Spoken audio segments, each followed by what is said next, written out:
Good morning, everyone. Apologies. I know that it's landed on your calendar a little late because as we discussed last month, we had anticipated joining NFIB for their legislative day, and that got postponed to March 16th, about a week ago. So there's plenty going on and plenty to discuss. So I'm happy that many of you have logged on and caught that we put it back on the calendar. I haven't done this in a while, but I would love to just go around really quick and make some introductions. For so long, we were all very familiar faces, but this committee keeps growing and we keep opening it up and certainly welcoming others to join. And I just think it'd be great to kind of put some names and faces together.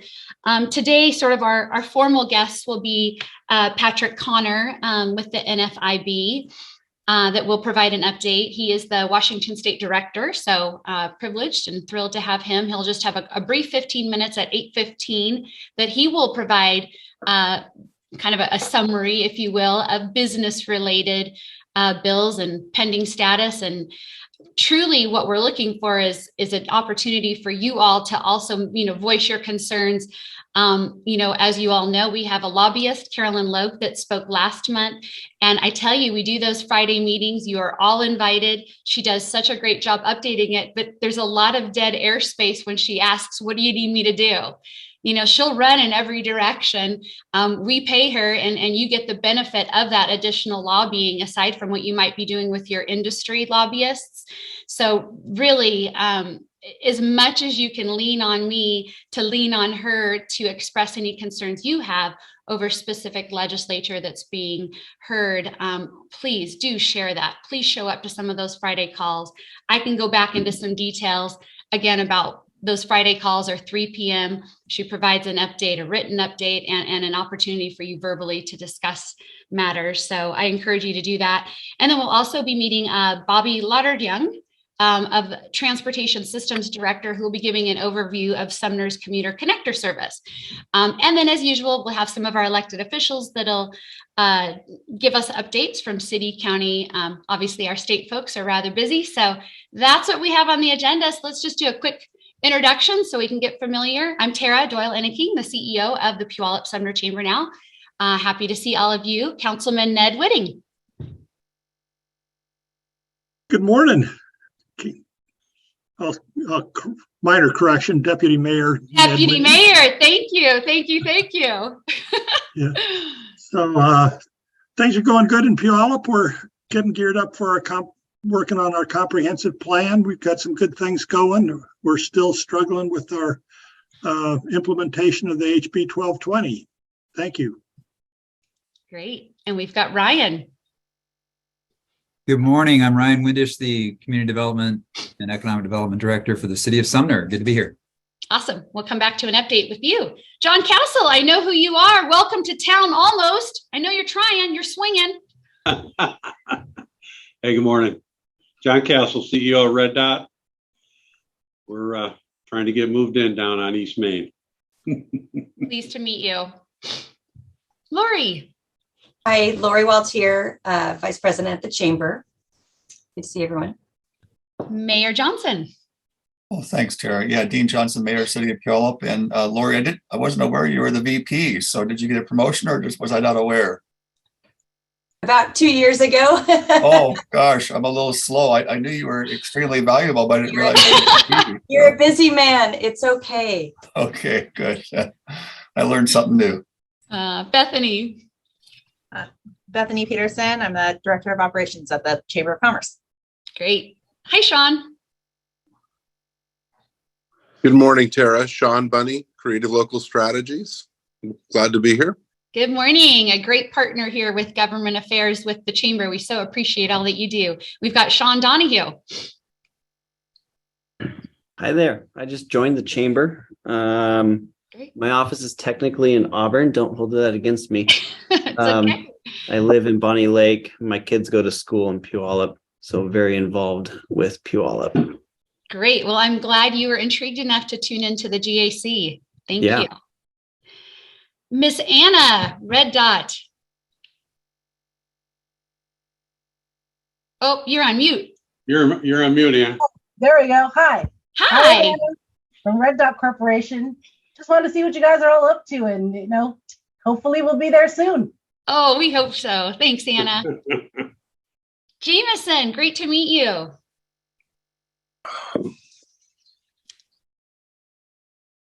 Can you hear me now, Tara? We can. Okay, great. Yes, Jameson Harris, this is my first meeting. Happy to be here. I'm with Comcast Cable, Government Affairs. Been with the company for about 30 years, but newer to this role, and I live in lovely Southville, Puyallup. Okay, well, welcome. I'm glad, was it Terry, I think, that yes, twisted your arm to join us. I'm glad you did. Yeah, absolutely. Hi, Jenny. Hi, Jenny, owner of Akasha Aerial Arts. Just really excited to be here and be a part of the conversation. Thank you so much. You bet. Councilman King. Hello, everybody. Dennis King, City of Puyallup, council member. Great. Nice to see everybody. New board member, Diana Swartz. Good morning, everybody. So yes, as Tara said, new board member, and my husband and I own Daffodil Bowl and Fitness Quest in Puyallup. Great. Hello, Paul. Good morning. Paul Green, Azure Green Consultants. Great. Always great to see you. Hi, Sean. The other Sean, third Sean now.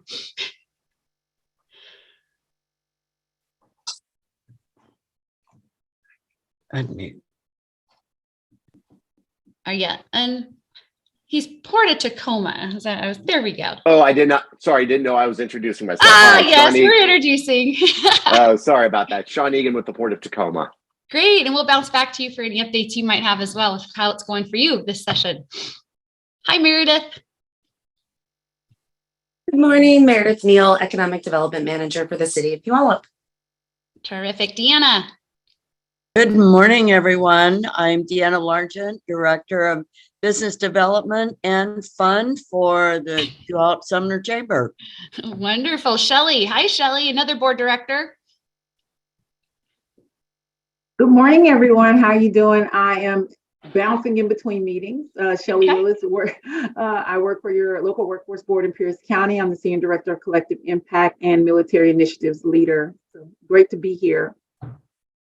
Great to have you. Hi, Hannah. Hello. I'm Hannah. Oh, sorry. I'm Hannah. I'm the Chamber Services Coordinator at the Chamber. Perfect. And we've got Sheila to round us off. Hi, I'm Sheila LOL with the Puyallup Sumner Chamber of Commerce. Great. Well, great to have all of you. Like I said, I'll kind of keep an eye out for Patrick, who will be logging on at 9:15. So we'll kind of bounce around to a few different updates, a little out of order today. But why don't we start? Mayor Johnson, and Councilman King, Meredith, maybe we can start with the City of Puyallup. Very good. Thank you, Tara. Appreciate this. Just a quick little update. Puyallup is a small town, but it's vibrant and growing, and we're seeing indications of that. But one of the beauties about being a vibrant and growing town is we still keep the small town feel. And for example, a few days ago, I was in the Elements having a cup of coffee and saw Deanne talking with some folks from Red Dot. And she waved me over and said, "Hey, Mayor, can you hear what's going on?" And of course, I heard heard some of the opportunities and frustrations, and I was so glad to hear that, because had I not been brought to my attention, I wouldn't know. And so I had one phone call to Deputy Mayor, who's been working on this, kind of taking point on this, and he's in firm oversight on this with city staff and also with Red Dot to make sure that we roll out the carpet to make sure they get moved in a timely manner. So very grateful for the opportunity to try and do our part to move them through. Second of all, as I mentioned before, I can't speak on details right now, but I can tell you there's some major rumblings going on in the city of Puyallup for economic explosion to come forth. Some major stakeholders are having conversations with me and key council members and staff. And so there's some things in the horizon that are going to be announced pretty quickly here. I'm very excited about that. I think before that comes forth, there's a couple of internal opportunities, which I won't go into detail, that I see it as mayor that we need to take care of internally. One of them is on the council. I think the council has an opportunity to take some strong leadership and go from, in my opinion, to a little bit more leading role in allowing this to come forth. And so I'm working internally with Deputy Mayor and to try and strategize that and formalize that in a way that will, I think, usher forth the gates of prosperity to get out of the way of industry and let industry come forward and do what it does best. And of course, we'll provide support, customer service, and parameters, because we want good growth, but we want responsible growth, but we also want to get out of the way and not clog it up with bureaucracy. And so working on that. And then second thing is, I also want to talk about putting together, one of the things that the city does is, when a disaster strikes or there's some kind of a crisis, there is set up in the city a emergency response plan that has people on the wings ready to take action. And until something like that happens, people are kind of in the wings and the waiting.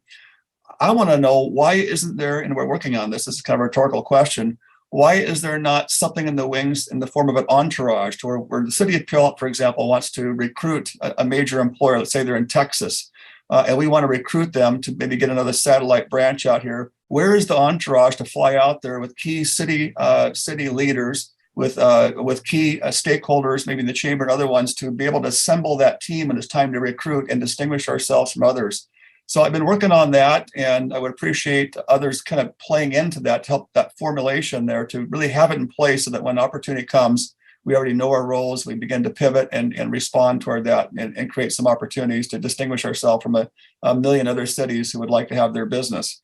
And then lastly, in terms of, I think it's important to get the right people on the council. I do want to formally announce that I announced to run for re-election this November. I'll be running for District 2 this time instead of at large. So Councilmember John Palmer is expiring out, and so his position, District 2, is open, and I've already filed with the PDC and started the campaign process. And very glad to see that donations and endorsements have come in at record levels. Already raised $13,000 in less than a week, and with no events, and already endorsed by the Puyallup Police and many other elected officials. So I'm looking forward to serving another 4 years should the people of Puyallup decide to grant me another 4 years. Well, Mayor, I will certainly say you have put your face, heart, and soul out there as mayor, and we have so appreciated it. So I'm glad to hear that. Glad to hear that. All right. Anything else to add, Deputy Mayor Whitting or Councilman King, before I talk to Meredith on staff? The mayor represents us well. He does.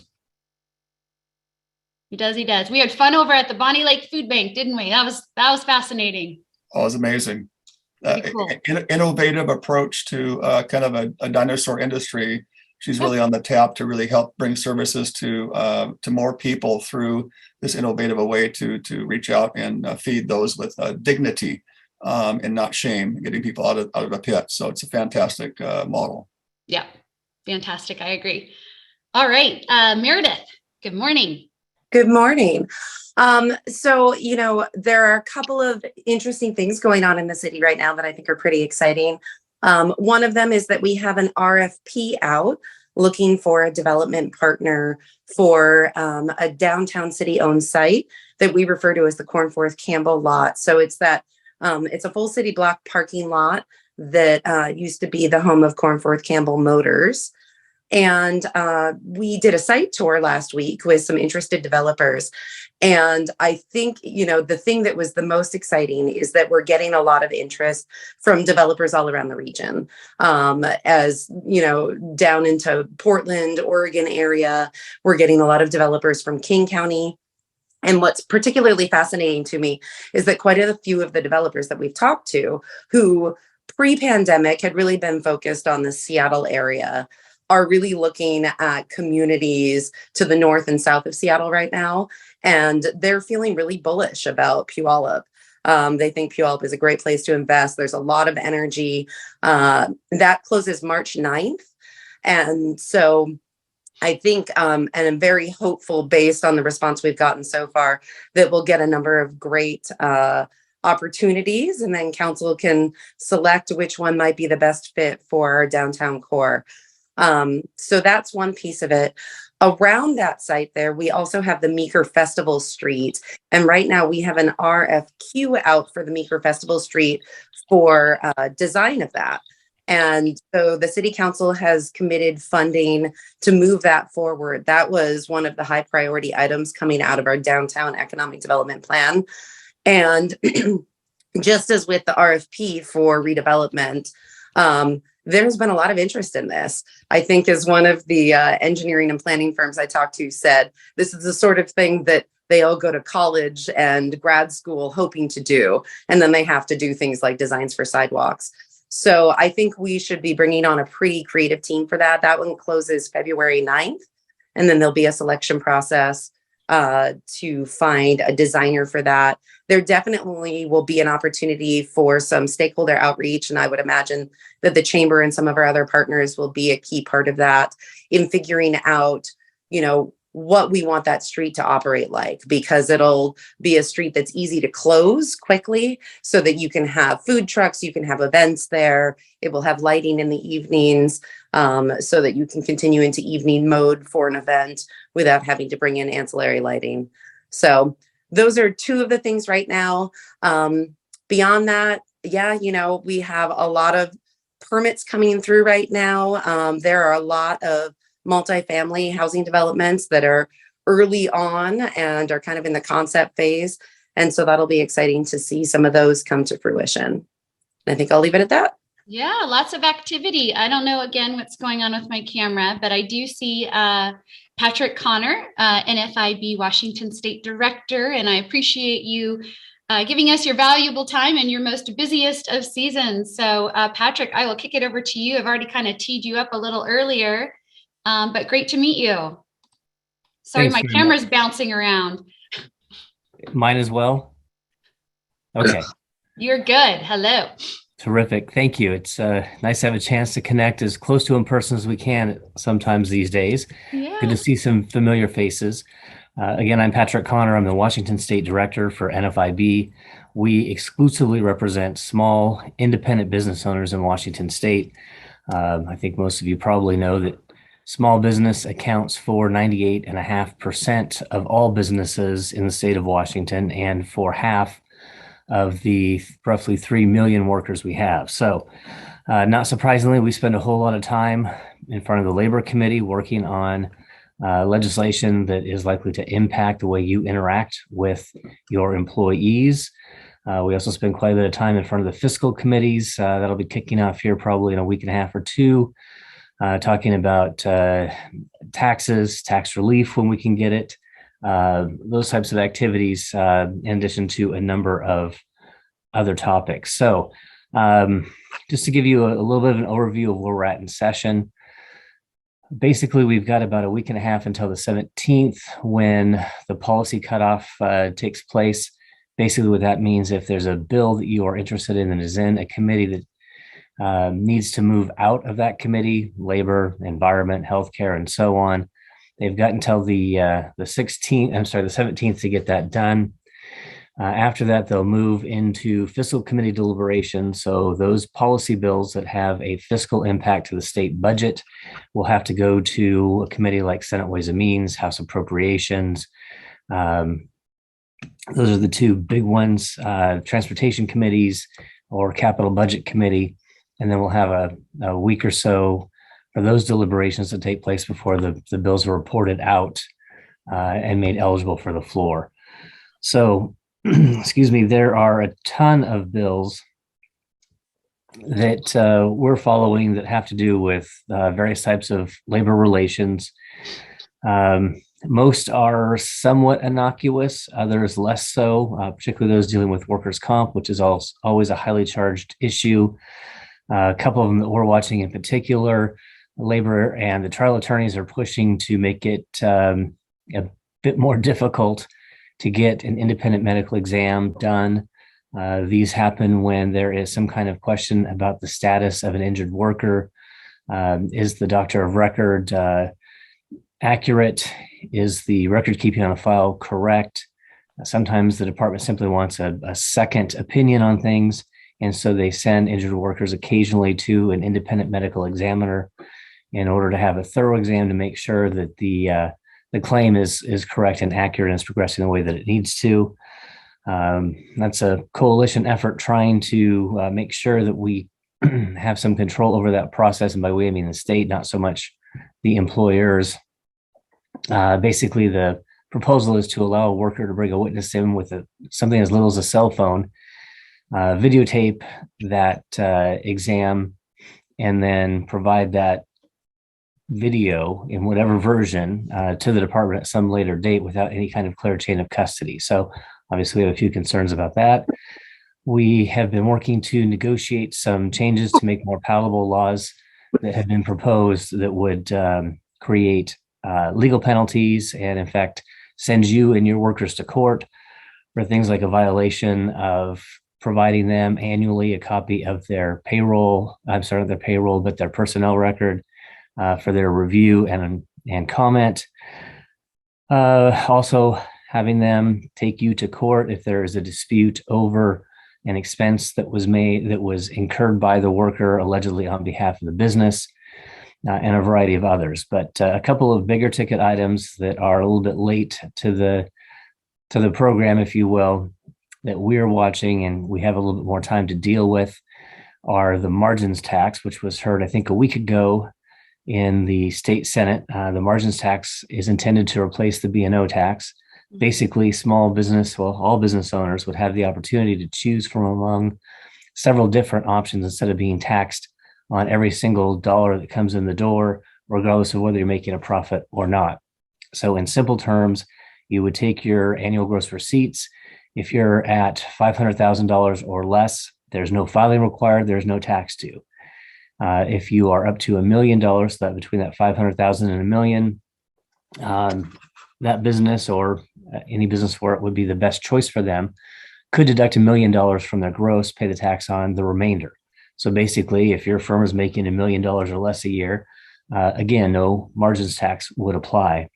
The other options that might be helpful, depending upon your particular corporate structure and type of business, would be a flat 30% deduction. So you would take your $3 million, multiply that by 30% and pay tax on that 70% remainder. You could also choose to deduct the cost of goods sold as an alternative. So if you're in retail where you're carrying a lot of inventory, you'd be able to back those out and pay on the balance of your gross less those costs of goods sold. If you're in the service sector, it might make more sense for you to take a look at the cost of compensation. Again, you take your gross, you'd back out the cost of compensation, and then you'd pay tax on the balance. And then there's a new sort of hybrid approach that was added to the bill that was not really discussed much during the tax structure work group process, which came up with this proposal. And that will be to allow businesses with gross annual receipts of up to $5 million to do what they're calling an easy pay approach, where you would take the full amount of your gross, multiply that by 1.75% and pay that as your tax rate without any deductions. In order for this proposal to be revenue neutral, the estimated annual tax rate right now, they're looking at 3.2%. So that's 3.2% though on the adjusted gross, not on the first dollar in the door and everyone thereafter, the way the current B&O system works. So we're hopeful that our members will take time to go to the tax structure work group's website to use the tax calculators, or at least pull out last year's B&O forms and take a look and see if $1 million deduction, if a 30% deduction, cost of goods sold, or cost of compensation would actually result in a higher or lower tax burden for them. Obviously, larger companies find fewer savings than do smaller. But really, this is the first time we've got a proposal to look at business taxes that realizes how regressive and how difficult the B&O tax is on low margin and startup businesses. So while we have not officially taken a position, we are working hard to get our members educated and encouraging them to speak with legislators if the margins tax is something that would be of interest and workable for them. And then just introduced are a pair of bills. The constitutional amendment portion is sponsored by Pierce County's own Representative Mari Levitt. The enacting statute by Spokane area Representative Christensen. Basically, what this one seeks to do is to allow every business in the state to have a $40,000 deduction against your business personal property taxes. I suspect probably sometime in the last 60 days, each of you have received from Pierce County or other counties, if you have assets in those counties, a statement or a reminder that as of January 1st at noon, you were supposed to inventory every item in your office that's not inventory for resale, that's not a motorized vehicle, actually a passenger vehicle, and then begin preparing your tables or schedules for the county, where you will have to submit that information by April 30th. And then by the following April 30th, they'll finally get back to you and tell you how much business personal property tax that you owe. This proposal would say that if you have got $40,000 in business personal property or less, you would be able to do an attestation to the county, not have to make a payment. The tax would no longer be due. If your assets are above that, then tax would still be assessed. I see we're running really close on time here. Why don't I stop there and see if there's any quick questions? Happy to answer those if that makes sense for you, Tara. Yeah, that would be great. I'll turn the time over to the rest of you folks.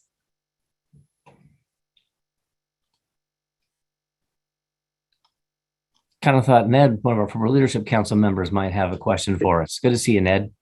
Good to see you. Patrick, thank you for speaking. This is my first time on one of these. I'm a new member of the chamber, local business owner. One of it's a tax that affects a lot of my clients. Was that Washington State healthcare mandate that went into play that appears to be an absolute train wreck and not yet even implemented.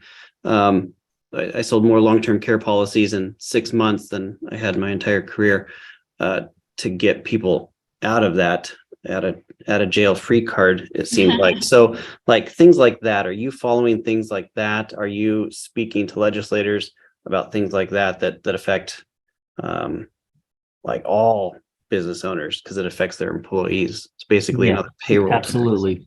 Yes, Sean. We are one of the few general business organizations, not trade specific. So those are exactly the kinds of issues that we lead with when we speak with lawmakers.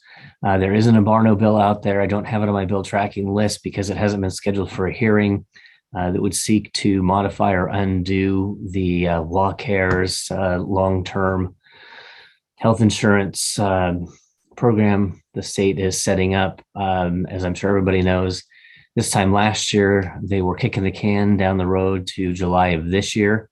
It has been strangely quiet on that front. As I mentioned, the Barno bill hasn't yet been scheduled. I'm not sure that it will be.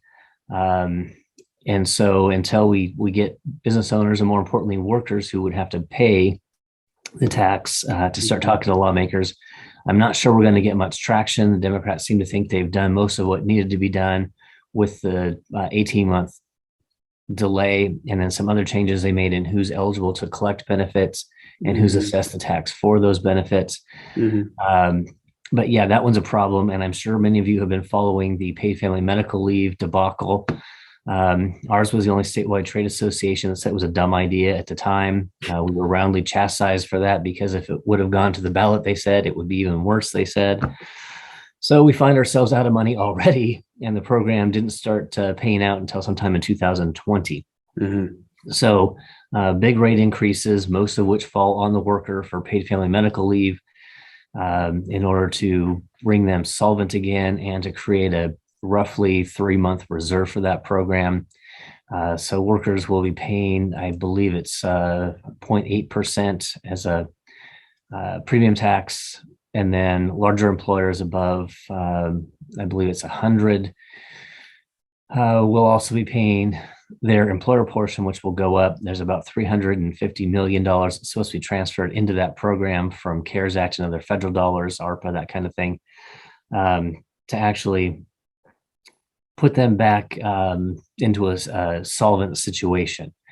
So again, we've expressed some concerns, want to make sure that the money that they say is going to be transferred is actually transferred, because otherwise small business owners and their workers And in fact, all workers across the state are going to be, I think, a little bit surprised seeing their tax rate leap from 0.4% to 0.8%. And the department is also being authorized in this legislation to increase it again to 1.2%. So the potential for the rate to triple in about as many years. Okay. Tara, I'd like to jump in here. Patrick, I want to say, I apologize, I've never met you before, although I'm glad I have today, and I hope it's not the last time that we meet. In fact, I'd like to connect with you. First of all, after hearing you speak, you're absolutely the right person at the right time and in the right job and the right role. I mean, hearing you speak is such a great voice of advocacy for small businesses in our city and, of course, across the state. And I'd like to say, just something that offer you. I think there's a time to be diplomatic, but there's also a time to fight and push back and take ground. And so I'm willing to offer myself to you in my current role as mayor and as independent council member to join you on efforts where we need to take back ground because we have to push back. It's not rebellion, it's saying we've had enough. And I think there's a place in a democracy to push back. Quite frankly, I'm tired of retreating ground on so many issues. It's time to move back. And I don't know what that means in terms of how the approach is. But whatever it is, I'm not afraid to go at it. Because when we do this, we're fighting for those who are struggling and for those who are trying to make it work. And that's worth fighting for, even if it means, even potential loss. To stand up for what's right, it matters, even if there's no win. So I want to go public on that with you and let you know if I can help in any way, coalitions, speaking, letters, whatever. Let's fight for our small businesses in a way that's going to bring some relief. Well, thank you, Mr. Mayor. I appreciate that very much. And at the risk of getting myself a little bit sideways here with folks, NFIB isn't afraid to lose. Sometimes you have to lose the battle in order to win the war. Paid family medical leave is one in particular where we took our lumps. Our friends on both sides of the aisle were unhappy with us because they viewed our opposition to a really stupid bill as blowing up or potentially blowing up a deal when they had other things that they wanted to discuss. So NFIB, I think if you talk to some of your local legislators, some of our local members like Ned will likely tell you that we are willing to stand up and say no, but we're also willing to stand up and say no, not this way, but if this is the goal, let's work together. Here are some suggestions on ways that we can achieve a workable compromise that doesn't unduly harm our small employers and also helps to make sure that the intended recipients of the benefit, that law that's being proposed, seeks to help also benefit. And we're doing that. I think I've got 4 different bills that we are in negotiations with the trial attorneys, primarily trying to make sure that workers are being protected, whether it is access to personnel records, as I mentioned, being reimbursed for reasonable business expenses.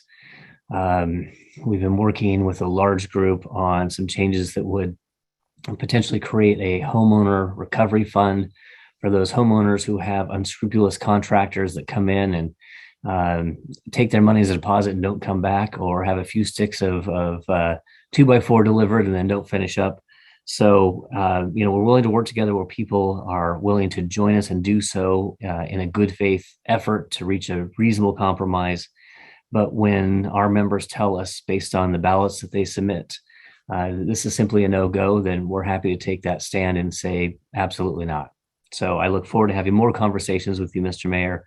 I appreciate your generous offer and hope to take you up on it soon. And I have already connected you too. Okay, thank you. Yeah, let's take the fight at them. I mean, I really think there's something to that, and I appreciate your courage and your tenacity to press that. I want to join you in that effort and along bringing in others to join that, so we can create a strong voice. Thank you. I look forward to it. Great, guys. I think maybe we can. Patrick, I know, you've got to scoot out unless, Well, then please let us know. Maybe this comes through you, Tara, but let us know how we get involved. I mean, some of us, us business owners, if we truly make up 50% of the state revenue, sometimes I feel like we're these people sit in ivory towers making decisions and they have no idea what they're doing. And we're just getting nickel and dime to death, regulation after regulation. And sometimes I wonder, like, did you have any thought behind that, Bill? Like, did you just wake up and vomit that out? Like, there's like no common sense behind some of the stuff that comes out. Like, this healthcare bill so greatly affected my clients. My clients are small business owners, and they're panicking, and they're like, oh my gosh, what am I going to do? I got to deal with payroll. I'm going to have to, like, am I affected? And it was just, sometimes I just wonder, like, and then you look at the benefit that this long-term care act thing even produced, and it was like, you could get potentially $36,000 if you happen to live in the state of Washington, and then there's no limit on this tax that could increase. And it's like who thought of that? Like, there's no common sense behind that. I sell insurance, and that doesn't make any sense. There's no long-term care you can get for $36,000 anywhere.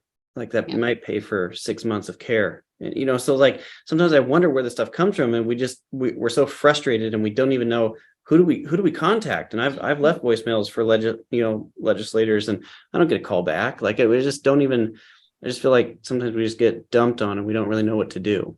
So, well, this is that perfect window. This is that perfect format, because outside of the legislation session, where the rules are actually being made, debated here, this is where your testimony is the most valuable, because of course, once it's in effect, it's a lot harder to reverse any of that. So one of the reasons we have this format here, one of the reasons we bring someone like Patrick on, and one of the reasons I started this meeting by saying, I don't think you guys realize, I know you want me to sign on for bills to represent the 575 businesses, but your voice is equally impactful, showing up, signing into bills. I mean, I'm signing into bills every week, a dozen of them. Really? And then some of them are worthy of testimony. And so just getting your voice out there while the rule is being made is the most important time to do so. Well, this is very eye-opening. Thank you so much. Patrick, I'm sorry, we're keeping you longer. You are gracious with your time. Thank you so much. Go fight the good fight. Let us know when you need us. Great. I'll tell them more about the legislative day. We are joining with the NFIB, and it is now slated for March 16th. So we'll make sure everybody is well aware of what that looks like on the agenda as that's getting formed. So thank you. Thank you. Good seeing you, Patrick. Good seeing you. Have a great day, everybody. Great. So we'll come back to some more talk about what is happening in the legislature, but we have Bobby. Hello, Bobby, on the phone, and I'm trying to be mindful of everyone's sort of windows of availability. And so let's, I mentioned he is with the Sumner Connector and here to tell us a little bit about that wonderful opportunity out for our businesses that are out in the mix. So Bobby, thanks for being here. Thank you for inviting me, Tara, and hello, everyone. Pleasure to virtually meet you. Feel free to reach out if you'd like to chat with me directly. My email is simply bobby@busup.com, just the way it sounds. By way of introduction, my name is Bobby Lauterjung. I work for a company called BusUp, as I mentioned, and I'm working directly with Mr. Ryan Windish, who's on the line as well at the city of Sumner. And Ryan and I have been working the last few years in an effort to solve a few different challenges that East Pierce County has experienced since its voters rejected a tax measure that would have maintained public transportation in those communities, being Bonnie Lake, Sumner, and some of the other neighboring communities as well. So those challenges that we really sought out to solve, the two near-term ones being support the Sumner-based businesses in their effort to recruit and retain talent while budgets are being cut. There's a looming recession overhead, apparently. The ability for folks to be able to afford owning and driving their own car is getting more difficult as the cost of car ownership and gasoline itself is rising. So, the businesses are feeling pinched. And it is getting more and more difficult to recruit and retain talent. So that's the first challenge that we're setting out to solve. The second one being, how can we actually unlock the ability for folks that are ready and able, willing job candidates who want these job positions to be able to get to the interviews and the work daily at places like Sumner. So the nice thing is we can kind of tackle both birds with one stone, so to speak. The long-term challenge at the end of this one-year pilot that we're hoping we can accomplish is that Mr. Windish and I will take the data that we have collected throughout the first year's pilot to Pierce Transit and present to them not anecdotal demand for transportation, but real life demand that has already been realized. And we can present to them and present to the community in an effort to bring public transportation back to Sumner and its East Pierce County neighbors. So we're really excited. We believe that the Sumner Commuter Connector service, which is designed as a last mile shuttle, picking folks up at the Sumner train station and then driving them to the work sites of the employers who participate in the morning. And then in the afternoon, doing the reverse, bringing them from the participating employers back to Sumner Station. We believe that this service is going to help to solve these two near-term challenges, the one long-term challenge. So far as traction goes, we had launched the service about 1 month ago. I believe it was January 9th that we had launched. We have several small businesses that are formally on board, those being Sekisui Aerospace, National Oak Distributors, and LKQ Automotive. And we have verbal confirmation from larger companies that are going through their glacially slow legal process, but that is to be expected. And those are REI, Amazon, Mark/Damco, and a number of others as well. So we really expect, while there is some level of minimal ridership right now, we really expect the ridership to ratchet up and be very strong closer to the end of this month and leading into early March. For now, how we are getting in contact with the businesses is Ryan, Mr. Windish, and I are contacting the businesses directly via phone and or email, but I am also going to Sumner and knocking on doors and introducing myself, explaining a bit about the program, and also explaining beyond the program what support services that the city and BusUp are offering these employers who do choose to participate, in the way of providing them internal communication support, training their employees not only on how to use this particular shuttle, but how to use the Sounder train station and access it on the first mile, which is what we call, when they walk out their front door, how do they get from there to the station that will then, of course, bring them to Sumner. So explaining that to them. And then, of course, helping to make known the economic benefits to the rider or to these Sumner-based employees of taking public transportation as opposed to driving a car, if they do happen to have access to a car, because they can save themselves money by doing so as well. So we believe that this service is off to a great start, and that we're going to continue to snowball the momentum going forward. That said, I would love to open the floor to any questions and further discussion that you guys may want to dive into. Great. Yeah, thanks for that great overview and the energy you have behind it. Oh, thanks. Well, we've been working on this a long time, haven't we, Ryan? It's exciting to see it finally, where rubber meets the road and seeing things actually unfold. This is the exciting part. Great. Well, go ahead and dive in with any questions anyone may have. I know that Anna with Red Dot Corporation, they're bringing 150 jobs to the area just outside of the MIC. Yeah. So I know she wants to connect with you.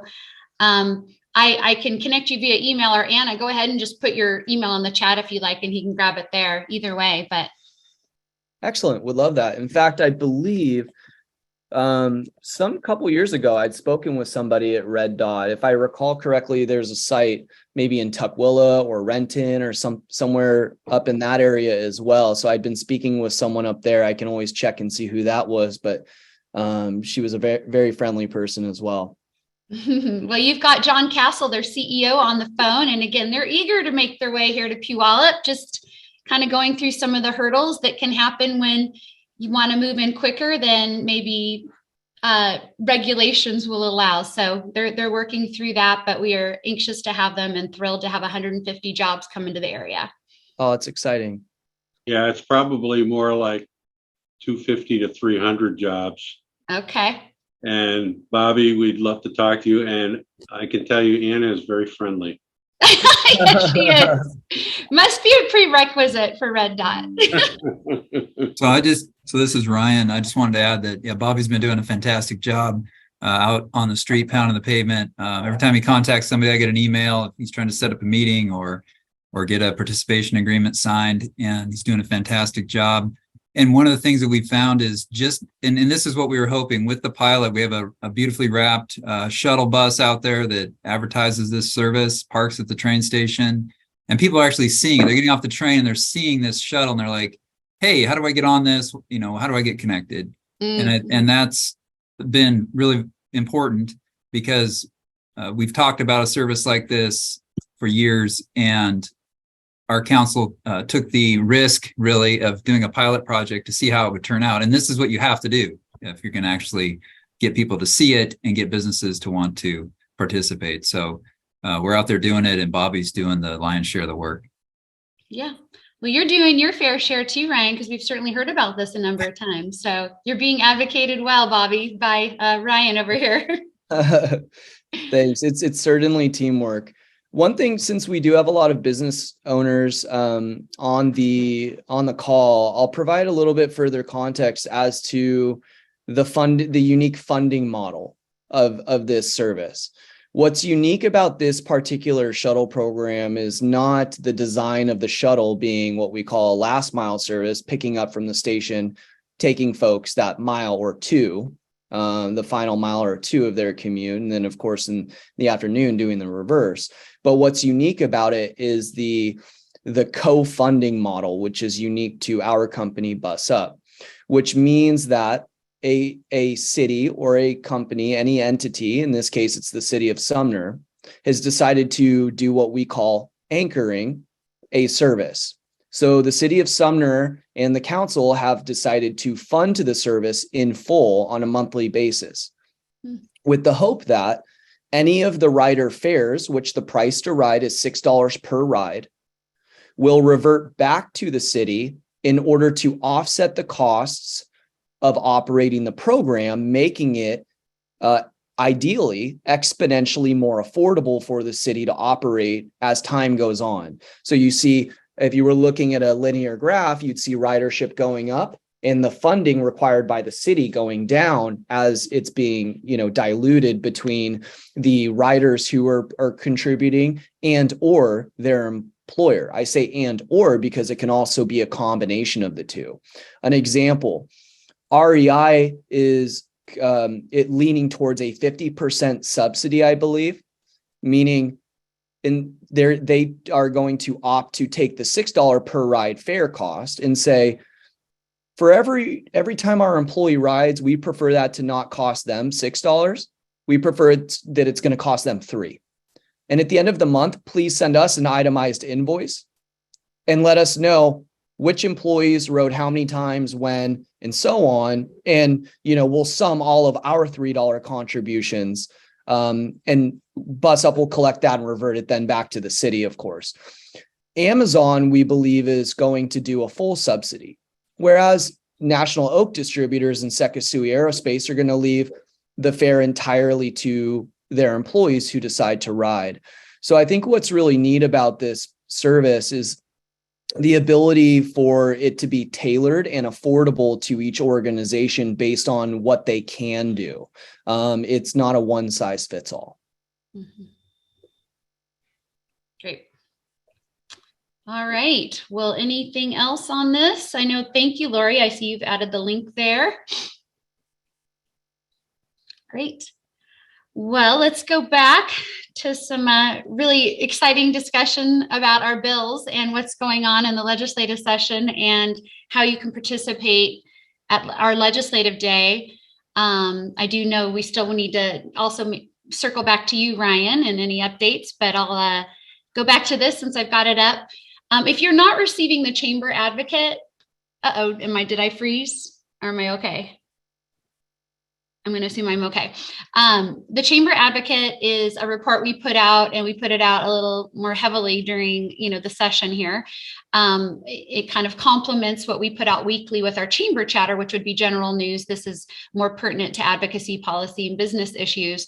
You'll see that we have updated our legislative priorities. So you'll be able to, click on that and see it has some general themes. I would say what is probably newer to those general business themes would be a very strong testimony and advocacy around public safety.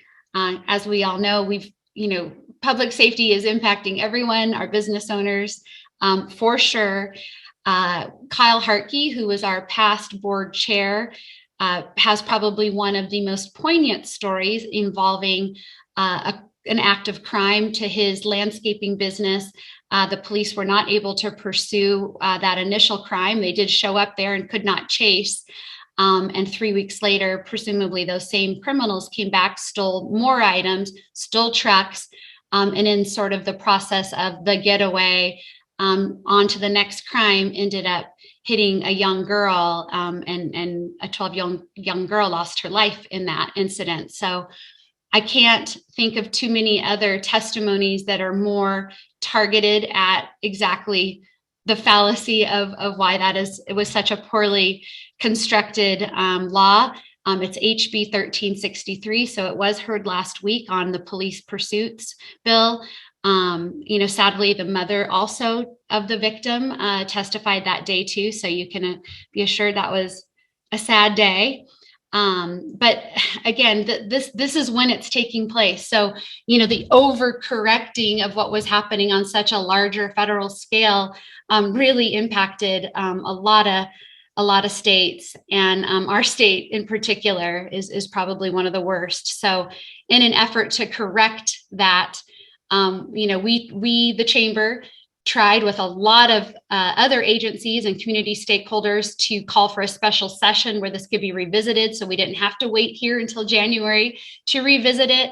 Governor Inslee didn't see the prudence in that. And so here we are debating it. So now is the time. Again, this is where it'll be heard. We certainly hope, because it has bipartisan support, that the corrections will be made. But again, if you're new to this whole process, we really try to spell it out really clearly here with this advocate, where it make it easy to click in to see the bills, to vote your position. Some of what the virtual sessions did is make a lot of this a lot easier. You're not needing to drive to Olympia and deal with parking. So please take advantage of seeing these links and just start to browse. I know our lobbyist said the one little glitch this year is the summaries aren't popping up as quickly as they usually do. I don't know if Sean Bunny or Sean Egan has any answer to that, but I know sometimes I'm trying to find the summaries of these bills and I'm not seeing them every time. I know I appreciate our lobbyists putting their own words to it. You also will see updates from our district representatives on the 25th and the 31st here.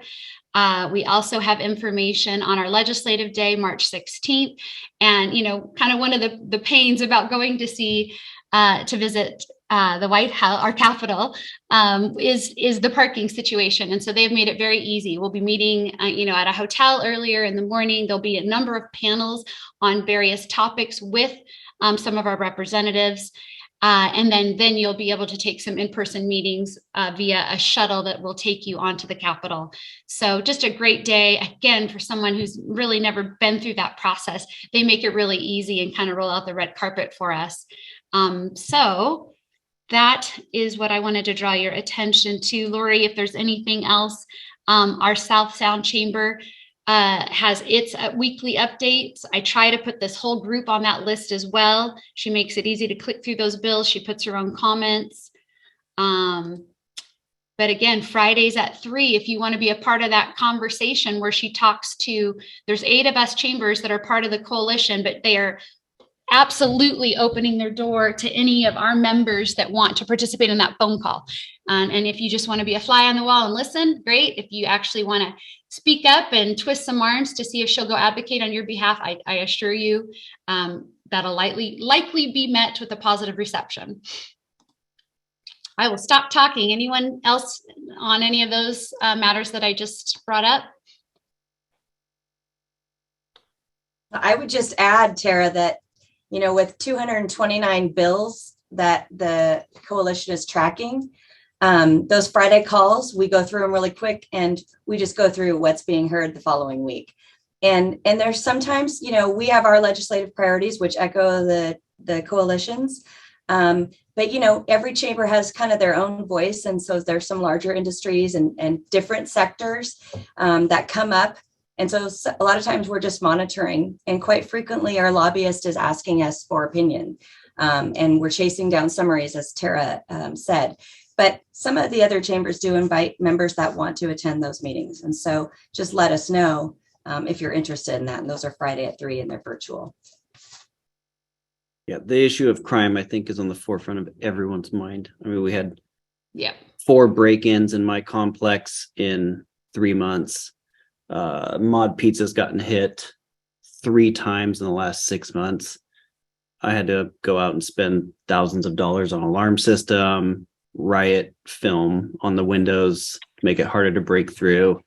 So yeah, everyone, I'd like to hold the legislators that sign that into law accountable for the damages, but that's my opinion. We hear you. Don't scare off Red Dot though. It's not that bad. Yeah, it's great. No, just kidding. No, it is. No, it's a statewide issue, no doubt. I mean, we have Luke Coram on the phone. Luke Coram, the Coram family, along with many dealerships, my husband and I have a dealership as well, have all had to spend tens of thousands of dollars in security equipment. The Corams went as far as to actually having around the clock, evening, from evening till 6 a.m. VSO security officers armed on their site every night. So nothing they'd had to do before, definitely an expense to the bottom line.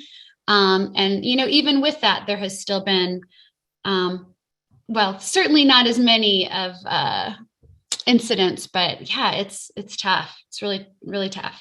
And especially because we have an eager police force that does want to withhold our, safety and is rather handcuffed. I know that's a terrible pun that people have used 100 times, but it's just so true. Mm-hmm. Hi, Luke. You can say anything you'd like on any of that. I know you've done a lot. Yeah, I think you covered it well. Definitely 365 days of night security to cover all the acreage, and it has helped. And the police are great to work with, and we've had to deal with the same things with cameras and glass and all that stuff. So, but yeah, that's all I have on that. Okay. Thanks for being here. Yeah. So Ryan, we can kind of bounce back to you because I don't think we've got our full Sumner updates in. You bet. Yeah. Well, thank you. Sorry to hear about the crime issues in Puyallup, but Sumner experiences some of the same stuff. I mean, it's definitely a statewide, region-wide issue. Some things going on in Sumner. Kind of council's been continuing to look at our housing action plan and implementation of that. And so they will be discussing here shortly expanding our short plat allowances from 4 lots to 9 lots, as well as changing some of our pipe stem lot regulations. And pipe stems are those lots that might be behind another house, have a narrow access to the street, but are also infill opportunity. They're also going to be discussing a safe parking code change that would allow for a church to host a safe parking area for folks experiencing homelessness who are living in their cars. A lot of details to work through on that, but we're going to be presenting that to them in a couple of weeks. Also, we're going to be discussing with the South Sound Housing Affordability Partners use of House Bill 1406 money, which is a credit from the state sales tax that goes towards affordable housing programs and housing in general. And so we're going to be looking at how we partner with them with the funds that the city receives. And Pierce County Library continues to move forward with their capital campaign. So we're talking to them in earnest about creating a library capital facilities area in order to fund the new library. We're going to be starting in on a Parks and Trail Plan update. Just awarded the contract to a consultant for that. So we could be eligible for RCO grants and money. And accepted a ton of grants here recently for one, the most important ones is for the Stewart Road Bridge construction up on Stewart Road, which will provide a 4-lane bridge that is a bottleneck at this point in time and also help keep it out of any potential floodwaters. And just an update on the recovery from the fire that we had in October.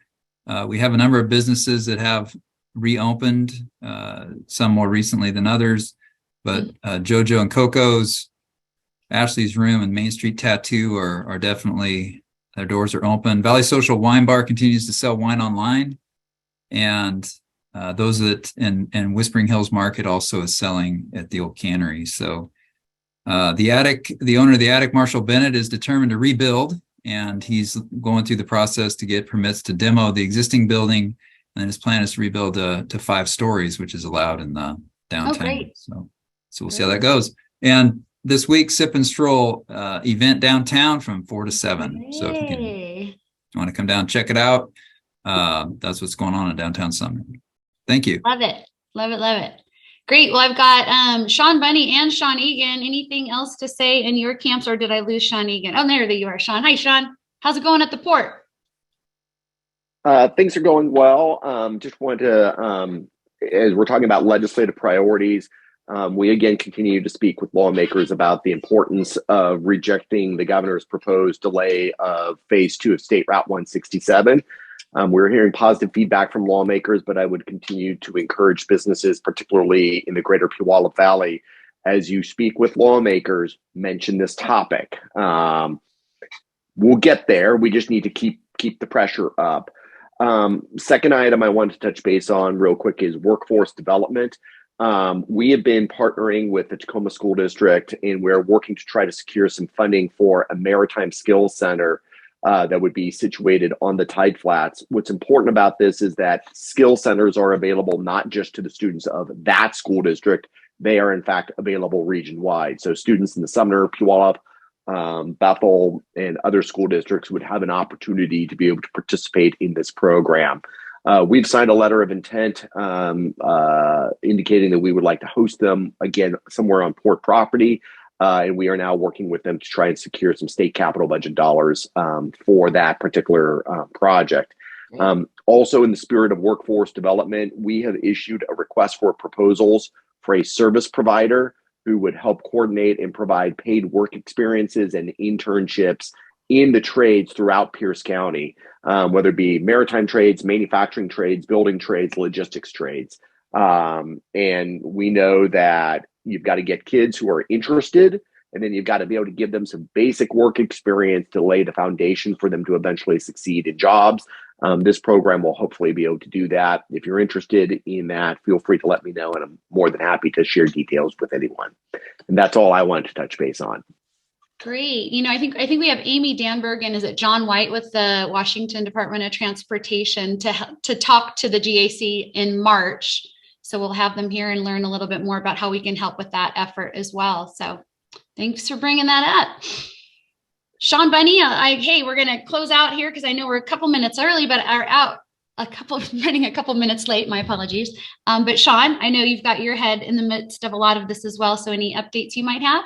I might be, yeah, I hadn't planned on speaking today, but I might as well throw in. We are working on with a coalition of cities and local governments. I represent Newland Communities to Hawley in transportation, but we're working on East Pierce County transportation priorities. And those include 166th Street interchange, which is in the design phase, but safety is a huge topic this year. So that interchange is an important safety project, as well as mobility and fish and salmon.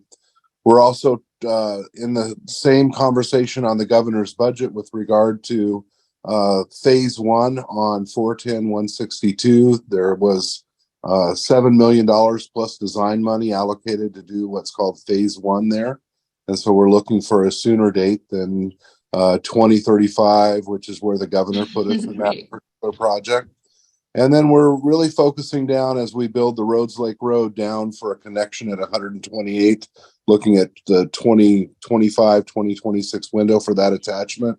There's currently an east-west study to look for connectivity up to the South Hill area to allow people to cut across the valley without going up through 512 and 410, which pulls cars off of the interchanges. And we're looking for a little more in-depth design, pre-design work in the 128th and Military Road area. So transportation is always a important issue for our infrastructure and businesses, and we have been partnering up with Ording and Sumner and Bonnie Lake and many others to kind of have an East Pierce County package that we're continuing to push forward. Great. Well, and I know you and I need to circle back for the gentleman asking about some input on the 512. So we will do that together. Perfect. Thank you, Tara. Tara. Oh gosh, thank you guys. Hey, wonderful to see you all for a meeting that was not supposed to happen. So hey, thanks for all jumping in last minute. We'll see you all in March. I hope many of you will take advantage of the legislative day. And again, that Friday meeting is important. If you want to be included on that Zoom, Tara at Puyallup-SumnerChamber.com. Just let me know and I will be sure to add you. Some of you I took the liberty of already adding, and of course you can opt out, but Fridays at 3. So thank you all. Appreciate you.